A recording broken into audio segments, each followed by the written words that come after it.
Update. Am I the a-hole for not putting my pregnant girlfriend on the deed of the house? She says she feels the situation is unfair and that she is at my mercy.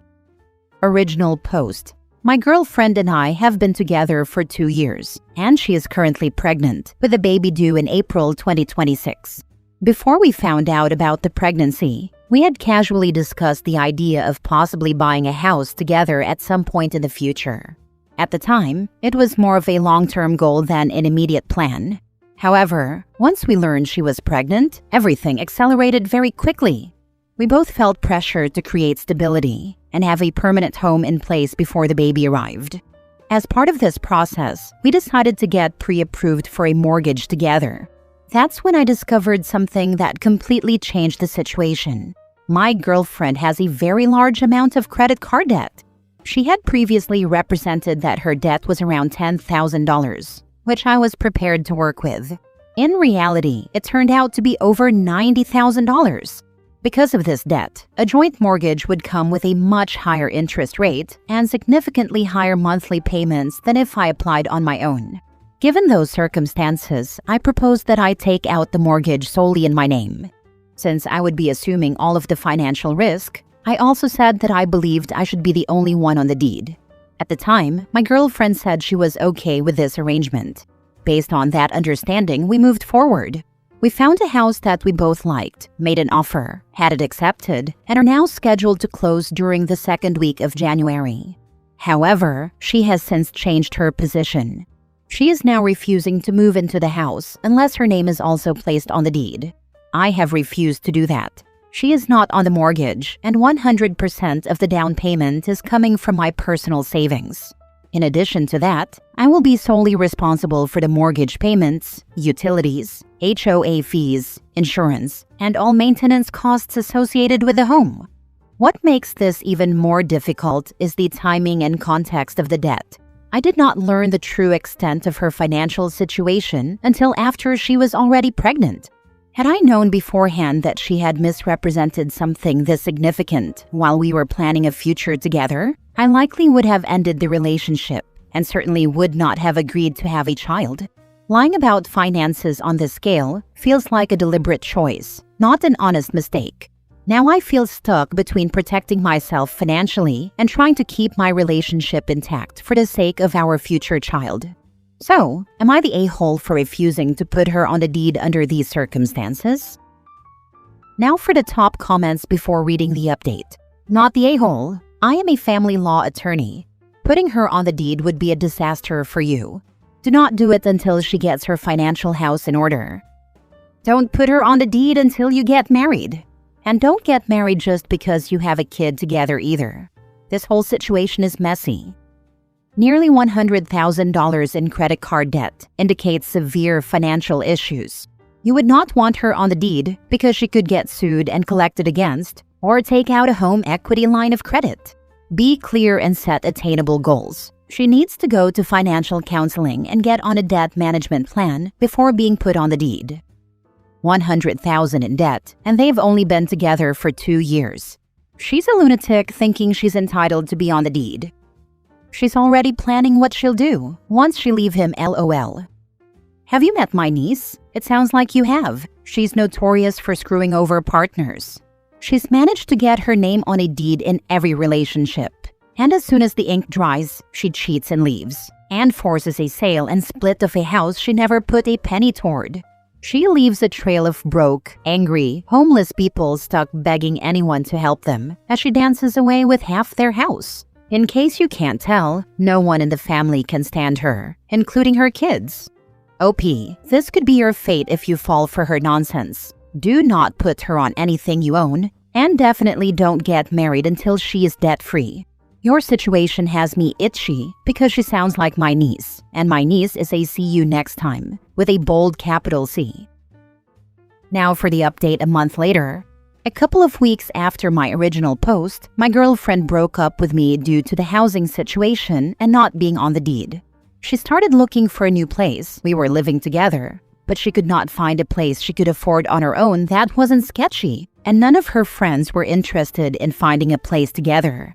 Given the situation, I agreed to let her move in. While I know it is not ideal, she is still pregnant with my child.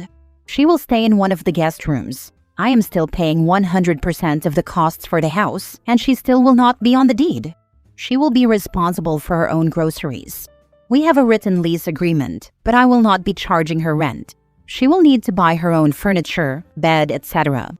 That said, she has made multiple comments about how it's not really her home, how it is unfair to her, how she feels she has no security, and how she is at my mercy since everything is in my name. She has asked to decorate the whole house. I am opposed, but as a compromise, I told her that she is free to decorate her room and the nursery, as long as she does not make any permanent changes, like new paint. From my perspective, I am being more than fair by providing a free place to live and covering all housing expenses, even after we broke up. I am responsible for my child and for providing that child with stable housing, and that is exactly what I am doing. You're stepping up for your kid, and that's the important part. Free housing, no rent, written lease, your name on the risk. That's reasonable. That's insanely generous. And she's complaining? Complaining that he is giving her a completely free place to live, even though they no longer date? Talk about entitled. Not the a-hole. It sounds like you're definitely going above and beyond. I would ask for a DNA test just to be sure, and I would be communicating about a future state where she does move out and you work on shared custody, because her living there is untenable in the long term. If there ever comes a time when you're ready to move on to a new relationship, I'm sure you're not going to want your baby mama roommate living there. He doesn't need to ask for anything. The child will live in his house, and I bet he'll help care for it. It's a quick swab. She doesn't need to know, as it would probably make things even more complicated and uncomfortable. It's his child, and he has the right to run the test. Next story. Am I the a-hole for not wanting to revisit my agreement with my ex regarding our kid outside the courts, even at the risk of having my parents be cut off from seeing their grandchild? My ex and I had a pregnancy scare in college. After that scare, we had a conversation about what would happen if we had another one.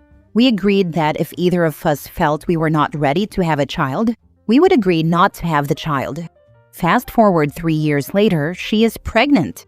I told her I was not ready and was still early in my career. She told me she was on the fence and thinking we should go through with the pregnancy. I reminded her of our original agreement and expressed how neither of us was equipped to raise a child.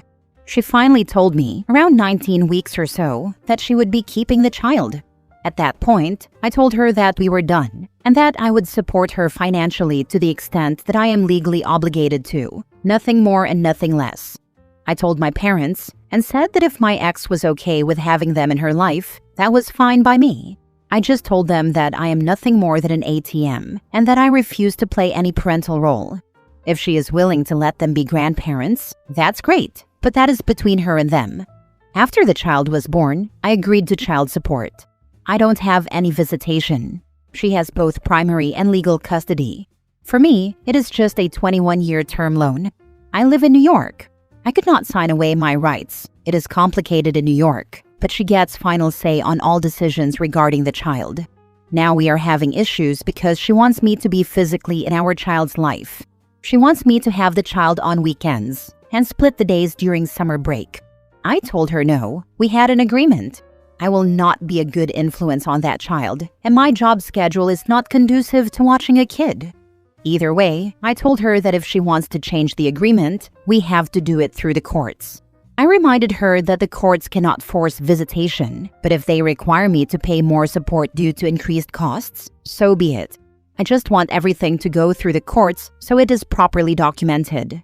The issue now is that my ex is trying to say that if I don't do more, she will cut my parents out of the equation. I ask her why. That is basically her only support system. That makes zero sense to me.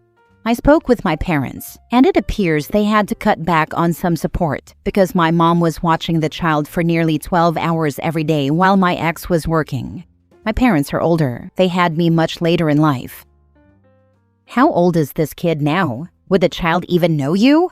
It sounds like she thought it would be fine and is now realizing being a single parent is a no-break, no time out, no time off situations, and she's burnt out and wants a break. Go through the courts. If she cuts off your parents, then she cuts off your parents. That's on her if she wants to remove the only support network she has. Fafo, not the a-hole. You stated the ground rules and now she's trying to change them. Child will be 2 in May. I forgot to mention that, sorry. The child has never seen me outside of pictures at my parents' house. That is the vibe I get. I just find it odd why she refuses to go through the courts. It should be to her benefit if what she states is true. I do feel for my parents, but I think that is what I will do. If she refuses to go through the courts, then it is outside of my control. Always go through the courts. She was taking advantage of your parents. Yeah, it is just weird how she is refusing to go through the courts. Instead, she is trying to use my parents as leverage. Then go get a lawyer and ask them what to do. This is not something Reddit should be giving advice on. Get actual New York legal advice on how to settle this and move forward from there. Obviously, include your parents' wishes as well as you figure out how to get what you want. In the meantime, your parents should tell her that if she's going to hold them hostage, then she can find alternate child care from now on until this is settled legally. They should stop caring for the child. As painful as that will be for everyone, some temporary pain may hopefully get her to consider what's truly best for her child and herself and stop manipulating everyone. Also, OP, is the original agreement in writing? Because if it's not, what the heck were you guys thinking? That will make some of this much harder. We were 19 in college, so no, it was not in writing. Overall, it is not that hard. We have gone through the courts to establish our current agreement for nearly 2 years. I did speak with my attorney, and I told her what he told me. They cannot force visitation on me, so whatever issue she has, the solution would have to be monetary, but within limits. I know where I stand in the legal context. As I told my ex, if she wants to go through the courts and I am ordered to pay more, I will pay more. My parents' wishes are where I am wavering, because it would suck for them a lot. Next story. Am I the a-hole for going to my female coworker's house to help her fix something? I'm 38 male. My coworker is 33 female, and she started working with me in December. She's quiet, kind of comments on music and movies sometimes, but she shows up, does her job, and leaves. Yesterday, she asked me if I could come over after work and help her fix something because her husband doesn't know how, and she didn't want to call someone to fix it. She said she knew I knew how, and that she'd pay me in lunch. I'm not going to turn down food, so whatever. I went over. She had all the parts. I fixed what needed fixing and showed her how to do it. So if something like that broke again, she could fix it herself. Her daughter was there the whole time, holding flashlights and handing me parts I needed.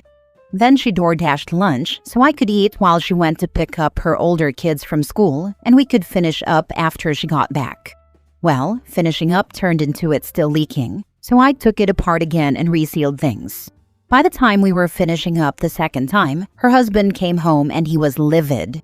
And yes, she told him a coworker was coming to help fix it. It wasn't like he was blindsided. He knew I was coming to help her fix it.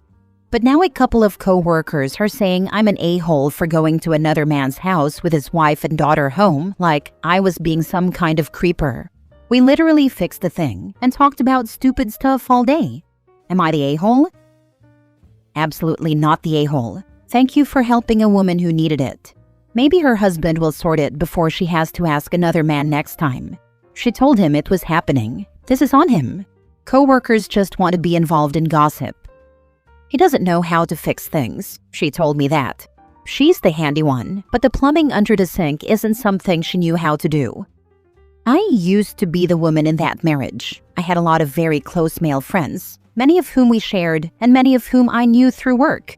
I absolutely would have done the same thing, even without having children to care for. And it also would have made my ex livid. Not because the situation was wrong, but because he was wrong. He wouldn't allow me to seek help for something he also couldn't, and wouldn't even attempt. I hope she gets either some therapy with her husband or a good lawyer. Good on you for offering help when you could. Not the a-hole, but I would not go over to her house again. The husband sounds like he has issues. Yeah, it kind of makes me wonder if that's why she's so quiet at work. Our section is all guys. She's the only girl. How do your coworkers even know this happened? Not the a-hole for helping, but definitely too naive to trust this type of encounter to not have any negative implications. Just the fact that you went to her home can be career damaging. She could have accused you of anything. Notice how your coworkers were quick to blame you rather than her? Please don't put yourself in this position again. Protect yourself. They know because she was complaining about the sink being busted and they heard her ask me. Last story. Am I the a-hole for refusing to share my food with my girlfriend? The Lord of the Rings is doing a theatrical rerun in my city, so my girlfriend, 27 female, and I, 27 male, decided to go watch the Two Towers Extended Edition last night. We do not currently live together. There's a bar that I really love right next to the theater. I asked if we could go to this restaurant after the movie because I really wanted to get this specific dish. It's lettuce-style fries that are fried in beef tallow, covered with green onions, bacon, house seasoning, and served with the best hollandaise sauce I've ever tasted in my life. You can get fries for one, a smaller portion, or fries for two, a much larger portion, for a couple of extra dollars. She didn't realize that the movie was nearly 4 hours long and it ended at around 10 p.m. By this time, she said she was tired and didn't want to go to the restaurant anymore. I said that was okay and asked if I could order my fries to go. She said that was fine. I asked her if she wanted any, and she said no. So I ordered the fries for one. I checked with her again before I ordered, and she said she 100% didn't want any. We went to pick up the fries. She caught a whiff of them and asked if she could have a few. No problem, they are very delicious, and I let her have some. She then asked if we could sit outside the restaurant and eat the whole thing together. I said no. I explained that I had asked her if she wanted some and she said no, and that if she had wanted to eat with me, she should have told me so I could have gotten the fries for two. I didn't want to share the fries for one, as it's a smaller portion. She got really upset and said I was being selfish and refusing to share my fries. I said that, yes, I was being selfish in this case because I really wanted the fries. And I was just being honest. I didn't want to share in this instance. She's since cooled down, but this morning we had a call and she said that next time I should just share with her. I said I'm happy to share anytime, but not in situations like this, and that she should be more careful about saying what she wants. She's upset with me again now. So, am I the a-hole?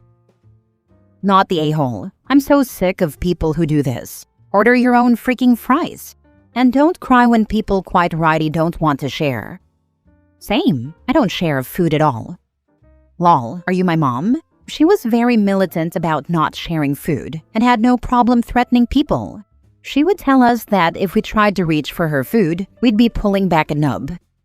Not the a-hole. For the people here saying, you should have just bought it anyway? No, that just reinforces annoying behavior.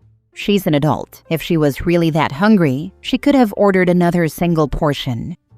I don't understand why the people in these situations never order for themselves once they realize they are hungry. How long does it take the restaurant to make fries? Probably not that long.